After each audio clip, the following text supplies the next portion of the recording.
Welcome to One Word a Day. I'm Sophia, pilot into the universe of Chinese. Let's continue focusing on the relational characters. We, Chinese in the ancient times at least, I mean, right now is one child policy. We don't have that intricate family, extensive family networks anymore as in the past, but these characters live with us that we have such a specification of different types of relationships within the family. So sister-in-law, again, okay, yesterday we were already talking about sister-in-law. That's Sao from the husband's brothers or sisters. So from the husband's siblings' point of view, the married in woman, the wife of your brother would be your sister-in-law, right? Would be Sao. Here, Yi, sister-in-law, now is from the husband's point of view. Okay, now the husband's siblings is from the husband himself point of view. All the sisters of your wife would be considered Yi, sister-in-law in that sense. So I hope I don't get your head spin yet, but it took me some time as a Chinese user to try to learn this concept because you were born into a network of social relationships and starting from your intricate extended family relationship. So you, not only you, your siblings, and eventually when you become an adult, who you marry to, and all that relationship between two families, these in-laws, a bunch of in-law terms, right? So all that need to be pinned down, have its own position. And Yi, sister-in-law. So how do we in Chinese describe the sister-in-law? That's your wife's sisters. We have female sign on the left, no surprise. And the right side not only serves as sound maker, yi, it serves as a meaning. It means somebody from another tribe. So, I mean, you married this one woman then become part of your family. But your your wife's sisters is still somebody else's going to be somebody else from not from your tribe, some other tribe. So in that sense, it's pretty accurate. It's the woman from another tribe, and this other tribe, this otherness, if without a woman sign in Chinese language, we have Chinese language. It's very Chinese centric, obviously, right? This language was created for the people from this land. And so, from this Chinese centric point of view, all the outsiders from other tribes, Chinese have a slew of terms to describe, to label outsiders. So, I mean, Chinese is a very insider outsider conscious language. Now, think about like in America, it's an immigrant country, right? So everybody is an outsider at some point, and then we become insider. Part of the history, the build, the multi-generic input. But the Chinese is kind of landlocked in there, and then the vast Pacific Ocean, and the only thing have on next to it is Taiwan and Japan, and those are nearby smaller island countries that doesn't really bother for the most part. So Chinese culture grew up locally on the far east end of this Eurasia continent. It's pretty much um, locked in that location. And then this agrarian society would have this distinctive um, flavor of regarding themselves as the center of their universe, right? And then all the outsiders who travel far, right, after the navigation age, I mean, which we are going to talk about later. Now we're still in Neolithic, which is when people settle down, you already have your social roles classified, a bunch of sister-in-laws from different perspectives already established, and then the sense of tribe. You have your family, in your family, outside your family, in your village, outside your village, in your tribe, outside your tribe. So this tribe from outside was used here to mean the sister-in-law, and this E, other tribe, was expressed by the letter big, which is kind of starfish symbol, which is this two parts and then combined by one horizontal line. So interestingly, this letter, this character big, has this long staff, this long elongated staff. Normally, it's just this left and right structure combined by one horizontal line, which sit on the far top. Over there, my theory is concept big is right now we say big, but it was created as a relative term, means bigger. And how we express it's bigger, we use two parts and then we use a binder to make sure we know this is something double the size. At least two parts pieced together become a bigger unit. So that's how we express bigger. Same thing in the same vein, small, we express that by smaller, by making sure the two parts get separated. And instead of a horizontal line to combine the two parts together, we use a vertical line to separate the two parts forever. And that way we know it's smaller. We cut something in half and each part is going to be smaller than the original. So this big concept tied with this zig and zag thing, according to scholars, that means a bow. So Yi other tribe was expressed by this big bow, big concept plus this bow. This probably is the bow trigger, the arrow positioning where you put an arrow on there. I forgot. One of my audience already shared what's the name of the bow portion that Chinese zoom in and kind of show you this zigzag shape to carve out the shape of this critical part of the bow that have your all the attention for the rest of the bow build up and then you pull the string, right?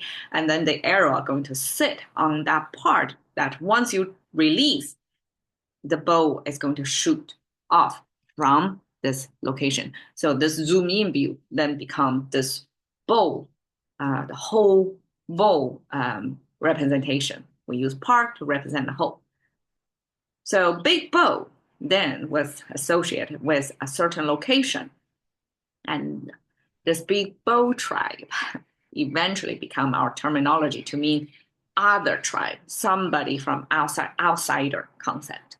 So outsider woman means it's still somewhat related to you because it's your sister-in-law, but it's outsider. It's someone from other tribe. Okay. Expressions in contemporary 小姨子. So we add a little, we add a son on each end of the sister-in-law to make it cuter. So again, the son is not a lineage, blood lineage, but it has, because it's a baby, right? The son is made of this big-headed baby image that is associated with cuteness, with younger than you, that you have, bring out your natural protection, protective and carrying tendency. And so little means, just like in English, we also show endearing with this little this, little that, right? So little sister-in-law son, 小姨子, is this cute way or this cute version of your sister-in-law, this younger sister-in-law. So from husband's point of view, your sister-in-law, if it's younger than your wife, that would be your 小姨子. And you can see potential family tensions from there. Okay, all kinds of dramas. Plenty of literature and TV describe that. 大姨妈. Okay, so instead of a little sister-in-law, now we have big sister-in-law. And then we add a mother after it. 大姨妈. I only learned it after I went to college, actually. And so this is obviously not a national standard way to say period. Okay, so this is kind of euphemism started by some local, probably Beijing area, local dialect to infer, not infer, to refer to period that we menstrual period that all of us are so shy as a teenager who just started on this, monthly cycle to verbalize that. So this euphemism was used as 大姨妈. And I guess we can kind of associate that because we have yi and ma, the sister-in-law or mother, both of them are women and they are womanly thing. And this da probably gives a certain status to how we regard this menstrual cycle because it's a big deal to deal with. Every month, you have to make sure things don't go wrong. It can go wrong in so many ways. So, in a sense, it adds to the significance of this saying. And so we use 大姨妈. That's my guess. Okay. 姨太太. So we have a sister-in-law and then we have a greater. Okay. We pair 太 which looks like this da character, right? With one extra dot in there. So it's like da. And then further emphasize it's big, but it's bigger than big. Okay. So it's like a ultra big. And then we have ultra big double sized. So what is that? It has nothing to do with somebody's physique of you wearing like a quadruple X kind of thing. It has everything to do with the status, the power structure of what you're regarded by your tribe. So greater is this almost ass kissing way from men to address their wife. So they associate their wife with this great or highest esteemed role in their family. Kind of like happy wife, happy life mentality, Chinese version. And okay, I checked up. According to scholars, this type was associated with way back when, like 3,000 years ago, the Zhou at the beginning, the dawn of civilization, at the beginning time when Chinese start to record historical events in our writing. And we have three famous saints mother. So saint, so it's kind of Saint Maria equivalent of saint figures mother. Their names are all contained this type, this greater concept. It's ultra great concept in their name. And we have triple of that. And so this type eventually is associated with great sagely or sage raising woman. I mean, who don't want your kids to grow up to be a sage figure? You want to have that expectation associated on your wife, right? And so we use type to mean, okay, this is my little sage raiser. Okay, so that's why. So 姨太太 sister-in-law. Okay, so how your sister-in-law becomes your wife? Okay, it turned out that 姨太太 was probably already gone with the history, but it was the time before China banned multiple wife system. That sister-in-law 姨太太 simply means it's younger woman from outside tribe. And then 太太 is associated with a marital status, but you have multiple of them in your family. Okay, so all kinds of family drama again.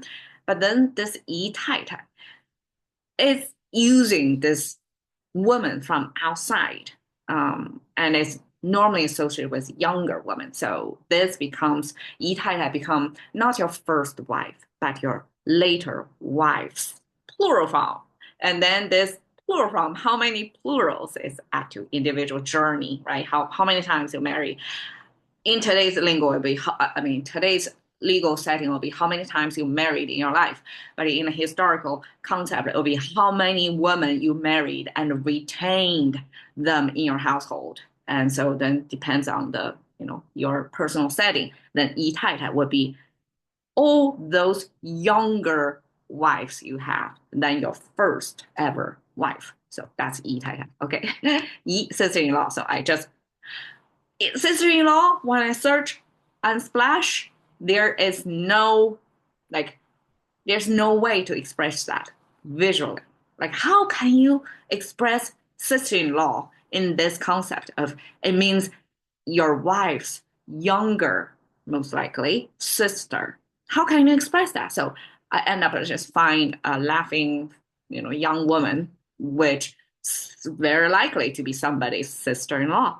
All right. And she looks happy, and like not unhinged, but not married yet. I mean, no ring, right? So she is to be married. So, I mean, no, no judgment, but this is could be if she has a sister, this she will be somebody's. All right. Thank you for your time. See you another